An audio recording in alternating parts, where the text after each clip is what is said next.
নরেন্দ্র মোদীর জামানায় অন্তত সর্বকালীন সেরা বাজেট বা অনেকেই ঐতিহাসিক বাজেট বলে এটাকে উল্লেখ করছে।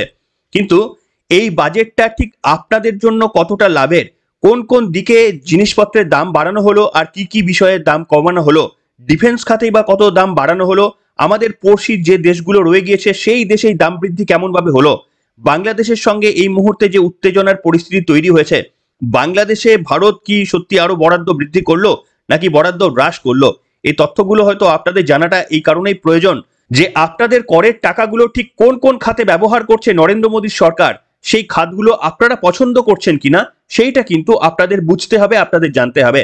তার আগে আপনাদের বলবো যে আপনারা হয়তো অনেকেই জানেন মুরারজি দেশাই, তিনি জওহরলাল নেহেরু, লাল বাহাদুর শাস্ত্রী তারা যখন প্রধানমন্ত্রী ছিলেন সেই সময় কিন্তু মুরারজি দেশাই অর্থমন্ত্রী হিসাবে 10 বার তিনি বাজেট পেশ করেছিলেন এবং সেটাই ছিল গোটা দেশের মধ্যে সব থেকে বেশি বাজেট পেশ করা।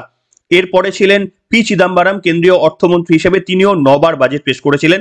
তারপরে নির্মলা সীতারামন গতকাল যে বাজেটটি পেশ করলেন তিনি 8 নম্বর বাজেটটি পেশ করলেন, অর্থাৎ তৃতীয় স্থানে তিনি চলে আসলেন। সম্ভবত সম্ভবত নয়, তিনি এখনো তো কন্টিনিউ করবেন, তাই আগামী বছর তিনি পি চিদাম্বরমকে ছুঁয়ে ফেলবেন এবং তার পরের বছর মুরারজি দেশাইকে ছুঁয়ে ফেলবেন। এই ধরনের অনেক অজানা তথ্য আজকে আপনাদের সামনে জানাবো এবং আপনাদের করের টাকাগুলো নরেন্দ্র মোদীর সরকার নিয়ে ঠিক কি কি কাজে ব্যবহার করছে সেইগুলো আজকে আপনাদের সামনে তুলে ধরবো এবং পর্বটি আপনাদের সামনে ফেস টু ফেস সামনাসামনি এসে বলবো। যদি নতুন ধরনের আমাদের এই প্রচেষ্টা আপনাদের ভালো লাগে, যদি চান যে এইভাবে আমরা কন্টিনিউ করে যাই, তাহলে অবশ্যই আমাদেরকে একটি লাইক করে আপনাদের সম্মতি জানাবেন এবং যদি আপনাদের মূল্যবান মন্তব্য রাখেন বাজেট সম্পর্কিত, তাহলে সেটাও নিশ্চিতভাবে আমাদের দর্শক বন্ধুদের উদ্বুদ্ধ করবে। নমস্কার, welcome to simple as ABC. আপনাদের সকলকে স্বাগত জানিয়ে শুরু করছি আজকের অত্যন্ত গুরুত্বপূর্ণ একটি পর্ব। নির্মলা সীতারামন তিনি নরেন্দ্র মোদীর তৃতীয়বার সরকারের দ্বিতীয় পূর্ণাঙ্গ বাজেট পেশ করলেন। 1947 সালে প্রথমবার ভারতের বাজেট পেশ করা হয়েছিল এবং তদানীন্তন যিনি অর্থমন্ত্রী ছিলেন আর কে ষণমুখম চেট্টি, তিনি কিন্তু ভারতের প্রথম এই বাজেট তিনি প্রকাশ করেছিলেন, যদিও সেই সময় ইংরেজরা তখন ছেড়ে যাচ্ছে, তাদের সঙ্গে কোয়ালিশন করেই কিন্তু এই বাজেট তখন প্রথমবারের জন্য ভারতের জন্য পেশ করা হয়েছিল। কিন্তু তখন বা সেই সময় থেকে বাজেটের সময় ছিল, বাজেট পেশ করার সময় ছিল সন্ধে 5টার সময়। আর তারপর যখন প্রকৃত ভারত স্বাধীনতা অর্জন করার পর একেবারে নিজের শক্তি দিয়ে যখন একটা দেশ গঠন হয়, তারপর থেকেই সেই সময়টা ক্রমশ চেঞ্জ হতে হতে সকাল 11টাতেই কিন্তু বাজেট পেশ করার নিয়ম এবং ঘড়ি ধরে ওই সকাল 11টায় বাজেট পেশ করা হয় এবং দীর্ঘ সময় ধরে ভারতে 28শে ফেব্রুয়ারি এই দিনটিতে কিন্তু বাজেট পেশের নিয়ম ছিল, যদিও সেটা পরবর্তীতে চেঞ্জ হয়ে 1লা ফেব্রুয়ারিতে কিন্তু বাজেট পেশ করা হয় এবং আপনারা দেখেছেন যে নির্মলা সীতারামন যে বাজেটটি পেশ করেছেন সেটিও 1লা ফেব্রুয়ারি। এ হলো ছোট করে ইতিহাস, আপনাদের সামনে দু এক কথায় বললাম। এরপরে আপনাদের সামনে আসি যে আপনারা হয়তো অনেকেই জানেন যে ভারত যে বাজেট পেশ করে, এই বাজেট যে শুধুমাত্র এই শিক্ষা খাতে কতটা, বাণিজ্য খাতে কতটা কিংবা প্রতিরক্ষা খাতে কতটা, ট্যাক্সের স্ল্যাব কমবে কি বাড়বে, কোন কোন জিনিসের দাম কমবে বা বাড়বে, এসবের বাইরেও অন্যান্য পড়শি দেশকে অর্থনৈতিকভাবে ভারত সাহায্য করে। সেই সাহায্য ভারত কতটা পরিমাণে সাহায্য কোন দেশকে করবে সেটাও কিন্তু নির্ধারিত হয় এই বাজেটে। যেমন আজকে সামনে আপনাদের আমি বলতে চাইবো যে বাংলাদেশের জন্য কতটা বাজেট ভারত পেশ করলো। দেখুন, ভারত সব থেকে বেশি বাজেট অ্যালোকেট করে আমাদের পড়শি দেশ ভুটানের জন্য এবং এছাড়াও প্রত্যেকটি পড়শি দেশের জন্য ভারত কিন্তু তাদের বাজেট অ্যালোকেট করে রাখে। 2024-25 অর্থবর্ষে মালদ্বীপকে 470 কোটি টাকা সাহায্য বরাদ্দ করা হয়েছিল এবং সেই অঙ্ক বাড়িয়ে 2025 থেকে 26 অর্থবর্ষে মালদ্বীপের জন্য 600 কোটি টাকা বরাদ্দ করলো কেন্দ্রীয় সরকার।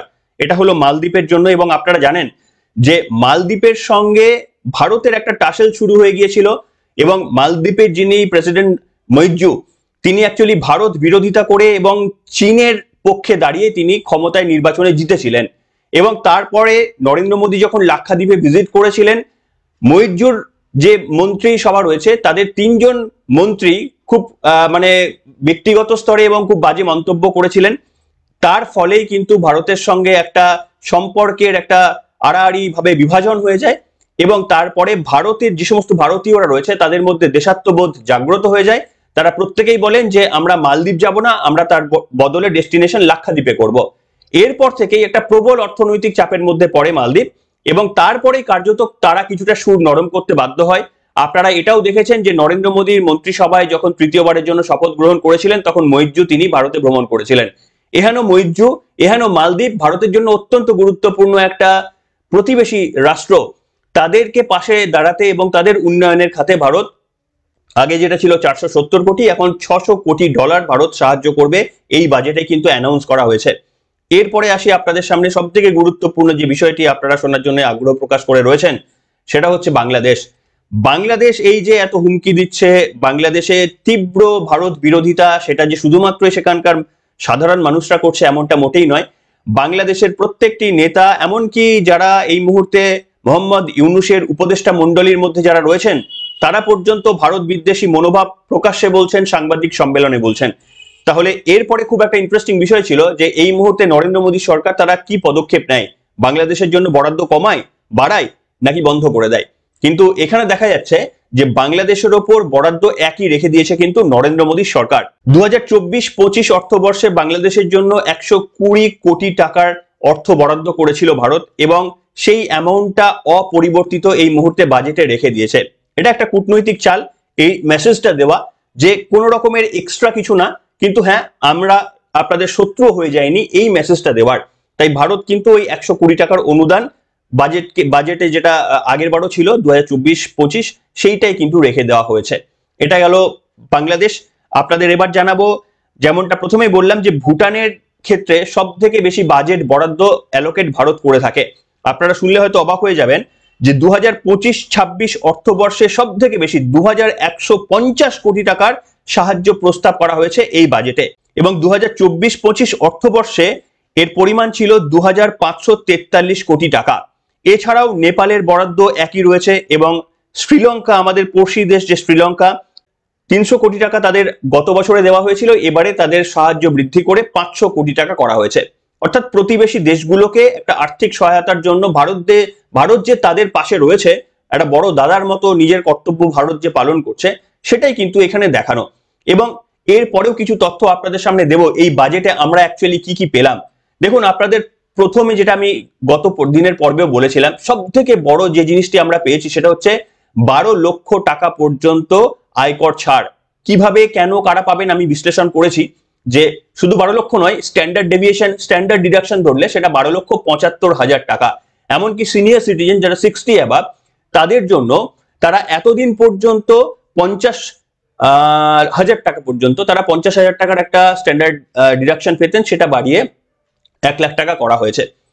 অর্থাৎ আপনারা যদি দেখেন যে মিডল ক্লাসের দিকে তাকিয়ে কিন্তু এই বাজেটের একটা বড় অংশ অ্যালোকেট করা হয়েছে। শুধু তাই নয়, মিডল ক্লাসের ওপরেও আপনাদের সকালের পর্বে, গত দিনের পর্বে আমি বর্ণনা করেছিলাম যে যারা আরো একটু বেশি ইনকাম করে, 12 লক্ষের থেকে বেশি, সেটা 15-20 যে বার্ষিক ইনকাম হোক না কেন, পার অ্যানাম 20 লাখ 25 লাখ যেটাই হোক না কেন, তারাও কিন্তু এই নরেন্দ্র মোদীর প্রস্তাবিত বাজেট থেকে কিছু না কিছু ভাবে উপকার বা উপকৃত হয়েছেন। কারণ আপনাদের সেই তথ্যটা আমি দিয়েছিলাম যে রেট, যেটা গতবারে যা রেট ছিল তার থেকে এটা এবারে পরিবর্তন করা হয়েছে। অর্থাৎ প্রত্যেকেই কিন্তু, যারা চাকরিজীবী, যারা যে কোনো ভাবে আর্ন করেন, যারা ইনকাম করেন, তাদের জন্য ট্যাক্সে একটা বিরাট পরিমাণে ছাড় দেওয়া হয়েছে। এবং এর পরিণামই আজকেও আপনার এনএসি বা বিএসসি স্টক মার্কেট খোলা ছিল, সেখানে দেখা গিয়েছে, আমি দেখলাম নিফটি ফিফটি 2.11% কাছাকাছি তারা জাম্প করেছে। এটাই প্রমাণ করে দিচ্ছে যে একটা বাজেট জনমুখী হয়েছে না জনবিরোধী হয়েছে, সেটা বোঝার সব থেকে ভালো উপায় হচ্ছে যে স্টক মার্কেট আপনারা ফলো করবেন। স্টক মার্কেট যদি ঊর্ধ্ব গতি পায়, তাহলে দেখবেন যে, তাহলে মোটামুটি বোঝা যায় যে বাজার মনে করছে, বাজারে যারা ইনভেস্টেড রয়েছে, সেটা সাধারণ মানুষ হতে পারেন, ফরেন ইনভেস্টর হতে পারেন, ডোমেস্টিক ইনভেস্টর হতে পারেন, তারা কি ভাবছেন, তারা এই বাজেটটাকে পজিটিভলি দেখছেন। দেখুন, রাজনৈতিক দলের নেতৃত্ব, এটা তো আপনারা ছোট থেকেই শুনে আসছেন যে বাজেট যদি হয় বিরোধীরা বলবে একদম বাজে বাজেট, গরিবদের জন্য কিচ্ছু ভাবা হয়নি, এই বাজেট অন্তঃসার শূন্য। মমতা বন্দ্যোপাধ্যায় তিনি বলবেন, আমি তো 2 মিনিটের মধ্যে বাজেট প্রিপারেশন করে দিই, আমি তো ওই হাঁটতে হাঁটতে ছুটতে ছুটতে বাজেট পেশ করে দিই, এটা বলবে। অভিষেক বন্দ্যোপাধ্যায় বলেছেন যে একদম অন্তঃসার শূন্য বাজেট। এমনকি এই যে 12 লক্ষ টাকা পর্যন্ত ছাড় দেওয়া হয়েছে, এটাকেও কটূক্তি করেছে তৃণমূল কংগ্রেস। তারা বলেছে যে এইটা কোনো না কোনো ভাবে ঠিক আদায় করে নেবে। অর্থাৎ মানে আপনি ভালো যদি করেন তাহলেও কিন্তু সমালোচিত হবেন। মানে তৃণমূল কংগ্রেসের কাছ থেকে এর থেকে বেশি কিছু আশা করা যায় না। তো যাই হোক, সেই পার্টে আমি যাচ্ছি না। কিন্তু প্রশ্ন হচ্ছে, এই বাজেটে অ্যানাউন্সের পর যেভাবে নিফটি এবং আপনার নিফটি 50 বলুন কিংবা মিড ক্যাপ বা স্মল ক্যাপ ইন্ডেক্স গুলো যেভাবে লাফিয়ে বেড়ে গিয়েছে, এটা প্রমাণ করছে এই বাজেটে অন্তত যারা বিনিয়োগ করেন তারা এই বাজেটটাকে পজিটিভ ভাবে দেখছেন। যদি এই বাজেটে সত্যি কোনো লিমিটেশন থাকতো, সত্যি কোনো বরাদ্দ তেমন ভাবে না বাড়ানো হতো, তাহলে কিন্তু তার ইম্প্যাক্টটা আমরা দেখতে পারতাম কিন্তু ওই ইন্ডেক্সে। আরো কিছু গুরুত্বপূর্ণ তথ্য আপনাদের দেওয়াটা বাকি রয়েছে। সব থেকে ইম্পর্টেন্ট বিষয় হচ্ছে ডিফেন্স খাতে। দেখুন, গতকালের পর্বে আপনারা অনেকে কমেন্ট করেছেন যে আমার কিছু লাভ হলো না, এটাতে আমি কি পেলাম। একটা কথা মাথায় রাখবেন যে ভারত 140 কোটি, এখনো জনগণনা হয়নি, সম্ভবত 150 কোটি হয়ে যেতে পারে। এই এত বিপুল পরিমাণের একটা জনসংখ্যাবহুল দেশে প্রত্যেকটা মানুষ উপকৃত হবে ডিরেক্টলি, এটা সম্ভব নয়। এমনিতে প্রত্যেকটা মানুষ উপকৃত হচ্ছেন। শিক্ষায় যদি বিনিয়োগ করা হয়, স্বাস্থ্যে যদি বিনিয়োগ করা হয়, তাহলে এর উপকারটা আপনিও পাচ্ছেন। কিন্তু এক্স্যাক্টলি আপনার পকেটে কিছু টাকা চলে আসবে সেইটা হওয়াটা সম্ভব নয়। দেখুন, মিডল ক্লাসের হচ্ছে, একটা বিরাট অংশের মিডল ক্লাসের হচ্ছে যারা 12 লাখ টাকা পর্যন্ত ইনকাম করেন, তাদের ট্যাক্স শূন্য হয়ে যাচ্ছে। কিন্তু অনেকে যারা পড়ছেন না তারা বলছেন যে আমাদের কি হলো, আপনাদের কি হলো। তার সব থেকে বড় উত্তর কি জানেন? এই যে রাতে আমরা শান্তিতে ঘুমাতে যেতে পারি, এর জন্য সব থেকে বেশি ব্যয় করতে হয় আমাদের দেশকে। সেটা হচ্ছে যুদ্ধের জন্য প্রিপারেশন। একটা সামরিক খাতে কতটা ব্যয় বরাদ্দ হলো সেটা কিন্তু অত্যন্ত গুরুত্বপূর্ণ, যে একটা দেশ কিভাবে নিজেদের মানে মানুষদের মধ্যে কনফিডেন্স বিল্ড করতে পারছে। আসুন সেই তথ্য কিছুটা আপনাদের সামনে দিই, যে প্রতিরক্ষা বরাদ্দ বেড়ে 6,81,000 কোটি টাকা এই মুহূর্তে হয়েছে। নির্মলা সীতারামন কিন্তু সেই কথা ঘোষণা করেছেন। 2025 এবং 26 অর্থাৎ এই যে তিনি ঘোষণা করলেন, সেটার বাজেট বৃদ্ধি ঘটিয়ে 6,81,000 টাকা আমাদের মিলিটারি বাজেটে, ডিফেন্স বাজেটে হলো। এতদিন এটা ছিল 6,21,000 কোটি টাকা। অর্থাৎ পরপর যদি বলি, 23-24 ছিল 5,94,000, তারপরের 24-25 ছিল 6,21,000 এবং 2025-26 ছিল 6,81,000 টাকা। এই পরিমাণ টাকা একটা বিপুল, সব থেকে বেশি পরিমাণ টাকা কিন্তু এই খাতেই আমাদের বরাদ্দ হয় এবং এটা হওয়া উচিত। আপনারা জানেন এখানে আমরা আমাদের কোন জায়গাটা ভুল জানেন? আমরা বলি যে যখন আপনাদের সামনে আমি ডিফেন্স নিউজগুলো নিয়ে আসি, আপনারা বলেন যে মোদী সরকারের উচিত আরো বেশি করে বাজেট এই ডিফেন্স খাতে বাড়ানো। তার কারণ ষষ্ঠ প্রজন্মের বিমান চায়, ডেস্ট্রয়ার, আরো ভালো ভালো ডেস্ট্রয়ার চায়, সাবমেরিন চায়, ফ্রিগেট চায়। এই ধরনের যুদ্ধ ভাবে মানে যুদ্ধ অস্ত্র সমরজ্জিত ভাবে সাজাতে গেলে যে পরিমাণের অর্থ ব্যয় হয়, সেটা যদি নরেন্দ্র মোদী সরকার করে তাহলে ট্যাক্স স্ল্যাবে কিন্তু ছাড় দেওয়া যাবে না। এই যে 12 লক্ষ টাকা, 7 লক্ষ টাকা বাড়িয়ে যে 12 লক্ষ টাকা করা হলো, এইটা করালে কিন্তু এই আপনার এই খাতে কিন্তু বেশি বরাদ্দ করা যাবে না। টাকা তো লিমিটেড না, টাকা তো আনলিমিটেড হতে পারে না, একটা বছরে তো টাকাটা লিমিটেড। তাহলে সেই লিমিটেড টাকায় আমাকে তো সব জায়গায় কোন জায়গায় কোন সেক্টরে আমাকে ছড়িয়ে ছিটিয়ে দিতে হবে। এবং এইখানেই সামঞ্জস্যপূর্ণ যে আমি ঠিক জায়গায় ঠিক খরচ করলাম কিনা। দেখুন, পশ্চিমবঙ্গের আপনারা মোটামুটি আমার যারা খবর দেখছেন পশ্চিমবঙ্গবাসীর একটা বেশিরভাগ অংশ, যদিও বাইরের অনেকেই দেখেন, কিন্তু প্রশ্ন হচ্ছে আমাদের রাজ্যের মাননীয় মুখ্যমন্ত্রী মমতা বন্দ্যোপাধ্যায় তার যে সমস্ত দেখেছেন মেলা খেলা, এই সমস্ত জায়গায় যে অনবরত টাকা চলে যাচ্ছে, এই জায়গায় যদি আপনারা বাজেট নিয়ে যান তাহলে আর কোথায় শিক্ষা, স্বাস্থ্য। এবং যদি ভাবুন শিক্ষা খাতে আপনি ব্যয়ও করলেন কিন্তু সেখানে চুরি হয়ে গেল, স্বাস্থ্য খাতে আপনি ব্যয় করলেন সেখানে চুরি হয়ে গেল, তার লাভটা কিছু নেই। তাহলে সেইটা দেখতে হবে যে বাজেট যেখানে যেখানে অ্যালোকেশন হচ্ছে সেখানে প্রায়োরিটি কত। ডিফেন্সের বাজেটের প্রায়োরিটি সব থেকে বেশি হওয়া উচিত, শিক্ষাতে বাজেটের প্রায়োরিটি সব থেকে বেশি হওয়া উচিত, কৃষি এবং স্বাস্থ্য এই দুটোতেও সব থেকে বেশি প্রায়োরিটি হওয়া উচিত। বাদ বাকিতে আমি বলছি না প্রায়োরিটি কম হওয়া উচিত, কিন্তু এই চারটিতে অন্তত প্রায়োরিটি সব থেকে বেশি থাকা উচিত এবং সেটাই কিন্তু নরেন্দ্র মোদী সরকার চেষ্টা করেছে। এবার যদি বলেন তাহলে মানে ইনকামটা কিভাবে বাড়ানো যায়, ইনকাম বাড়ানোর রাস্তা কি জানেন? এই আমাকে আপনাকে চাপ দিয়ে তো ইনকাম বাড়ানো যাবে না। আমাদের পকেটে যদি পয়সা না থাকে, আমরা জিনিসপত্র কম কিনবো, জিএসটি বাবদ সরকার কম তারা পয়সা পাবেন, তাহলে কিভাবে মানে বাড়ানো যায়, সরকার ইনকাম কিভাবে বাড়াতে পারে? এক হচ্ছে বিদেশি বিনিয়োগ, এমন একটা পরিবেশ সৃষ্টি করা যেখানে বিদেশিরা আমাদের দেশে এসে বিনিয়োগ করতে চাইবেন। ভারত এমনিতেই বিপুল জনসংখ্যার একটা মার্কেট রয়েছে, বেশিরভাগই চান ভারতের মতো এই জায়গায় এই মার্কেট ক্যাপচার করতে, কিন্তু রাজনৈতিক টালবাহানার জন্য অনেকেই সেটা আসতে চায় না। বিশেষ করে পশ্চিমবঙ্গের জন্য এটা আইডিয়াল এক্সাম্পল, যে আমাদের এখানে এমন একজন রাজনৈতিক দলকে এই মুহূর্তে ক্ষমতায় রয়েছে, তাদের জন্য কোনো বিদেশি বিনিয়োগ আমাদের এই রাজ্যে আসে না। কিন্তু গোটা দেশের চিত্রটা পুরোটা এরকম নয়, সেখানে বিদেশি বিনিয়োগ আসে। সেটা কিন্তু একটা সরকারের জন্য ইনকামের একটা ডিরেক্ট ওয়ে। এছাড়াও আরো একটা ওয়ে হচ্ছে যেটা এতদিন ধরে মানে ওইভাবে তাকানো হতো না, সেটা হচ্ছে আত্মনির্ভরশীলতা অস্ত্রের দিক থেকে। বাজেটে পশ্চিম ভারতকে বিদেশ থেকে বাজেটের জন্য যুদ্ধ সমরাস্ত্র কেনার জন্য প্রত্যেকবার লক্ষ কোটি টাকা খরচ করতে হয়। আপনাদের বললাম যে ডিফেন্সের সব থেকে বেশি বাজেট ভারতের, এবং দীর্ঘদিন ধরে সেটা কংগ্রেস আমলেও অস্ত্র আমদানির নিরিখে ভারত 1 নম্বর জায়গাটা দীর্ঘদিন ধরে ভারত দখল করে রেখে দিয়েছে। কিন্তু এই জায়গাটাকে যদি কমাতে না পারা যায় তাহলেই কিন্তু সব থেকে বেশি টাকাটা কিন্তু আমাদের বাজেটের বেশি টাকাটা কিন্তু আমাদের ডিফেন্সে চলে যাবে। কিছু করার নেই, ওটা প্রায়োরিটি। কিন্তু ভেবে দেখুন যে ভারত এই মুহূর্তে পিনাকা ক্ষেপণাস্ত্র ব্রহ্মস, রাশিয়ার সঙ্গে একসঙ্গে কাজ করে যে ব্রহ্মস ক্ষেপণাস্ত্র এসেছে, সেটা এই মুহূর্তে আপনার হাইপারসনিক আছে, কিন্তু সুপারসনিক বানানোর চেষ্টা করা হচ্ছে। শব্দের থেকে প্রায় 5 থেকে 8 গুণ এই স্পিডে ব্রহ্মস ক্ষেপণাস্ত্রকে তৈরি করা হচ্ছে। এবং শুধু তৈরি নয়, আকাশ ডিফেন্স সিস্টেম ভারতের নিজস্ব প্রযুক্তির তৈরি। এই ধরনের এই যে অস্ত্র ভারতের নিজের মাটিতে তৈরি হচ্ছে, এটাতে দুদিক থেকে লাভ হচ্ছে।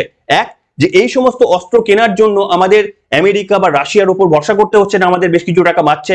আর দ্বিতীয় হচ্ছে, এই যে ক্ষেপণাস্ত্রগুলো আমরা তৈরি করছি, এগুলো মানে এতটাই উন্নত যে প্রত্যেকটি এশিয়া স্পেসিফিক যে দেশগুলো রয়েছে, যারা চীনের আগ্রাসনের নীতির জন্য ভয় পায়, তারা কিন্তু ভারতের এই সমস্ত অস্ত্রশস্ত্র কেনার দিকে তাদের ঝোঁক বাড়ছে।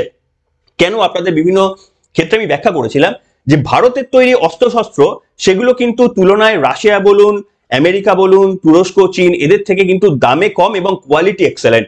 সেই কারণেই যে সমস্ত এশিয়া প্যাসিফিক অঞ্চলে যে সমস্ত রিজিয়নে যে সমস্ত দেশগুলো রয়েছে, ছোট ছোট দেশ, ইন্দোনেশিয়া, ভিয়েতনাম, তারপরে আপনার এই যে ছোট ছোট যে দেশগুলো রয়ে গিয়েছে, তারা কিন্তু ফিলিপাইন্স, তারা ভারতের সঙ্গে ডিল করছে, ভারতের সঙ্গে সমরাস্ত্র কেনার জন্য ডিল করছে। আপনারা জানেন কিনা জানি না, ইন্দোনেশিয়ার প্রেসিডেন্ট এসেছিলেন, অলমোস্ট কিন্তু একটা চুক্তি স্বাক্ষর হয়ে গিয়েছে ব্রহ্মস কেনার জন্য। কিন্তু এটা মাথায় রাখবেন যে ভারত তাদের হাতে যে পাল্লার ব্রহ্মস রয়েছে সেটা কিন্তু বিক্রি করে না। ভারতের হাতে যে রেঞ্জ রয়েছে তার থেকে কম পাল্লার কিন্তু ব্রহ্মস ভারত বিক্রি করে। যে কোনো অস্ত্র, এটা কিন্তু মাথায় রাখবেন। হয়তো অনেকে জানেন না, অনেকে ভাবতে পারেন যে আমাদের যে অস্ত্র যদি সবাইকে বেচে দিই তাহলে আর আমাদের শক্তি কি থাকলো। এখানে পয়েন্ট হচ্ছে, ভারতের হাতে যে কোয়ালিটির অস্ত্রগুলো রয়েছে যখন বিক্রি করা হয়, তার থেকে কিন্তু 1 স্টেপ ডাউন বা 2 স্টেপ ডাউনের অস্ত্রগুলোকে কিন্তু বিক্রি করা হয়, যাতে করে সেই দেশ কোনোদিন আবার ঘুরে ভারতের সঙ্গে ওই একই অস্ত্র নিয়ে যেন যুদ্ধ করতে না পারে। সেইটাও কিন্তু ভারত লক্ষ্য রাখে। এটা যে কোনো দেশই করে, ভারতও কিন্তু সেটাই করে। তো এইভাবে যে ডিলগুলো ভারত ক্রমশ করছে, একটা অত্যন্ত মাইল ফলক ভারত ছুঁয়ে ফেলেছে। সেটা হচ্ছে ভারত 1 থেকে 25, গোটা বিশ্বের মধ্যে 1 থেকে 25 নম্বরে চলে এসেছে, যেটা এতদিন পর্যন্ত ভারত ছিল না অস্ত্র রপ্তানিতে। এবং নরেন্দ্র মোদী সরকারের লক্ষ্য হচ্ছে আগামী দিনে অস্ত্র রপ্তানিতে একেবারে প্রথম সারিতে চলে যাওয়া। তো এই কাজটাই করার তারা চেষ্টা করছে। যাই হোক, অনেক তথ্য আপনাদের সামনে হয়তো বেশি বলা হয়ে গেল, কিন্তু আরো কয়েকটা না বললে আজকে পুরোটা পূর্ণ হবে না, তাই হয়তো একটু সময় লাগলেও আমি পুরোটাই ব্যাখ্যা করব আপনাদের সামনে যে আরো কি কি নরেন্দ্র মোদী সরকার করছে, ব্যবস্থা নিয়েছে, কোন কোন জিনিসের দাম বাড়ছে আর কোন কোন জিনিসের দাম কমছে। এই তথ্যগুলো আপনাদের জানাটা দরকার, আপনাদের সামনে আমি দিয়ে রাখছি। দেখুন, গুরুত্বপূর্ণ কিছু সিদ্ধান্ত নেওয়া হয়েছে, যেমন ওষুধের ক্ষেত্রে ক্যান্সার এবং বিরল রোগের ওষুধের 36টি জীবনদায়ী ওষুধের কর মুকুব করে দেওয়া হয়েছে। এটা অত্যন্ত গুরুত্বপূর্ণ একটি বিষয়। এবং এছাড়াও আরো যে সমস্ত জটিল রোগ রয়েছে সেই সমস্ত ওষুধের 5% শুল্ক নেওয়া হবে, অর্থাৎ সেখানেও কিন্তু একটা লিমিটেশন করে দেওয়া হয়েছে, 5% মাত্র শুল্ক নেওয়া হবে। আর ক্যান্সার সহ এরকম 36টি যে গুরুতর রোগ রয়েছে সেখানে একেবারেই এই শুল্ক মুকুব করে দেওয়া হয়েছে, অর্থাৎ সেই সমস্ত ওষুধের কিন্তু দাম কমবে। এটা অত্যন্ত তাৎপর্যপূর্ণ একটি পদক্ষেপ। এছাড়া আরো কিছু জিনিসের নরেন্দ্র মোদী সরকার দাম কমানোর চেষ্টা করেছেন, যেমন ধরুন কোবাল্ট বা লিথিয়াম আয়ন ব্যাটারি, এই সমস্ত খনিজ পদার্থের তারা কিন্তু দাম কমানোর চেষ্টা করেছে, যেটা অত্যন্ত গুরুত্বপূর্ণ। এই কারণে আপনার ইনভেস্টররা তারা কিন্তু এতটা বিনিয়োগ করার স্বপ্ন দেখছেন। এরপরে আসি টেক্সটাইল যন্ত্রপাতি, সেগুলোর দাম কমছে। ইলেকট্রনিক্সের বিভিন্ন যন্ত্রপাতি, যেমন ধরুন এলইডি বা এলসিডি টিভি, মোবাইল ফোনের ব্যাটারি, মোবাইল ফোন এবং অন্যান্য যন্ত্রাংশ, তাদের কিন্তু দাম কমছে। অর্থাৎ মধ্যবিত্ত পরিবার যেগুলো কিনতে যায় বাজারে, তার দাম কিন্তু কমানো হচ্ছে। এটা আপনারা অনেকে জিজ্ঞেস করছিলেন আমার কি লাভ, এটাও কিন্তু আপনাদের লাভের মধ্যে একটা পড়ে। এবং এছাড়া হচ্ছে সামুদ্রিক খাবার, তার দাম কমছে। চামড়া, হস্তশিল্প, জাহাজ নির্মাণের এই সমস্ত বিষয় কিন্তু দাম কমছে। দাম বাড়ছে এইরকম জিনিস কিন্তু খুবই কম রয়েছে। যেমন ধরুন ইলেকট্রনিক্সের ক্ষেত্রে যে ইন্টারঅ্যাক্টিভ প্যানেল ডিসপ্লে বা বিসিডি সেইটার কিন্তু দাম 10% থেকে 20% বৃদ্ধি করা হয়েছে। ঠিক আছে, এটা আপনাদের কারুর কাজে লাগে না, মধ্যবিত্ত পরিবারের এটা কাজে লাগে না, কোনো কর্পোরেট হাউসের এটা কাজে লাগে। এবং টেক্সটাইলের কিছু হাতে বোনা কাপড় তারও মূল্য বৃদ্ধি হচ্ছে। অর্থাৎ খুব বেশি কিন্তু ইম্প্যাক্টেড হবে না এরকম জিনিসেরই মূল্য বৃদ্ধি করা হয়েছে। আর যে জিনিসগুলো মধ্যবিত্ত পরিবার ব্যবহার করে তার দাম কমানো হয়েছে। এটা এই জন্য গুরুত্বপূর্ণ একটা বাজেট আমার মনে হয়। অন্তত মোদী সরকারের যতগুলো বাজেট আমি দেখছি, এই বাজেটটা আমার কাছে সেরা বাজেট। আপনারা কি বলবেন? আপনাদেরও কি ওই একই মন্তব্য? আপনারাও কি তাই মনে করছেন? এই পুরো অ্যানালিসিসটা মোটামুটি একটা কম্প্যাক্ট করে আপনাদের সামনে বলাটা আপনারা কি পছন্দ করলেন? যদি করেন তাহলে নিশ্চিতভাবে আমাদের পাশে থাকার জন্য পর্বটিকে একটি লাইক করুন, এবং পর্বটিকে যদি শেয়ার করেন তাহলে আরো বেশি করে এই ধরনের তথ্য আপনাদের সামনে তুলে ধরার জন্য অনুপ্রেরিত হই। এনিওয়ে, এখনকার মতো এখানে শেষ করলাম। সবাই ভালো থাকবেন। Good bye.